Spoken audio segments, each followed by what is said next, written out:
మత్తయి సువార్త 18వ అధ్యాయము 35వ వచనం చదువుకుందాం.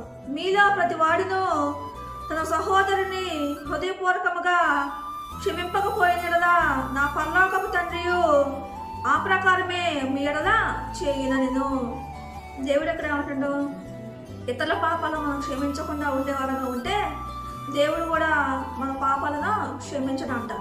మనలోని మంచి మనసు మనలోని ఉన్నప్పుడు, మనలోని ఓర్పు సహనం ఉన్నప్పుడు, సహించుకునే మనసు మనలో ఉన్నప్పుడు, మనలోని ప్రేమ ఆప్యాయత అనురాగం ఉన్నప్పుడు, మంచితనం ఉన్నప్పుడు, కక్షలు తీర్చుకునే మనసు, పగలు తీర్చుకునే మనసు, దేశాలు పెట్టుకునే మనసు, కోపాలు పెట్టుకునే మనసు మనలోని లేకుండా ఉన్నప్పుడు, మనలోని దీర్ఘశాంతం అనే మనసు మనలోని ఉన్నప్పుడు ఇతరుల పాపాలను క్షమించగలుగుతాం.